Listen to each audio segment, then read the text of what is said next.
Good morning everyone, তোমরা সবাই কেমন আছো? আশা করি ভালো আছো। আমিও ভীষণ ভালো আছি। সকলকে জানাই এই বৃষ্টি ভেজা সুপ্রভাতের অনেক শুভেচ্ছা। আমাদের এদিকে গত 3 দিন ধরে এত পরিমাণে বৃষ্টি হয়েছে যে সমস্ত রাস্তাঘাট বাড়ি সব ডুবে গেছে, বাড়ির ভিতর দিয়ে জল চলে যাচ্ছে। তো এই স্পেশাল দিনে ভাবলাম একটু স্পেশাল কিছু হয়ে যাক। আর বৃষ্টি মানেই তো জানো বাঙালির প্রিয় খিচুড়ি। তো আমিও সবার মতো খিচুড়ি বানাতে শুরু করে দিয়েছি এবং স্টার্টও করে দিয়েছি। তাই শুধু খিচুড়ি নয়, খিচুড়ির সাথে হবে মাছের ঝাল, মাছের টক, পেঁয়াজি, বেগুনি।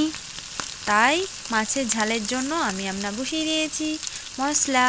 তো মশলাটা করছি। আর তোমাদের এই বৃষ্টিতে কে কী রান্না করছো আমায় কমেন্ট করে জানিও। আমি তো আজ খিচুড়ি বানাচ্ছি, তোমরা কি করছো আমায় জানিও। দেখো এদিকে খিচুড়ি অলমোস্ট অর্ধেক 80% হয়ে গেছে। তো সেদ্ধ প্রায় মোটামুটি হয়ে গেছে। আর মেঘের এতই খারাপ অবস্থা, চারিদিকটা অন্ধকার হয়ে আছে।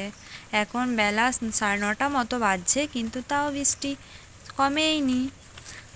তো কি হবে? এই যে মাছ, এই মাছের অর্ধেক মাছের ঝাল আর অর্ধেক হবে মাছের টক। তো মশলাটা রেডি হয়ে গেছে।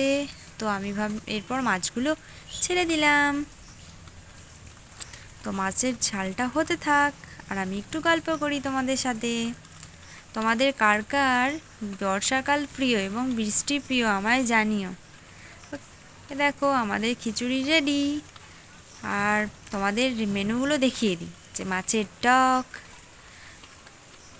টক দিয়ে খিচুড়ি দারুণ লাগে কম্বিনেশন, পেঁয়াজি অ্যান্ড বেগুনি। আর এটা হচ্ছে মাছের ঝাল। তো টাটা, বাই। এখানে এই পর্যন্ত।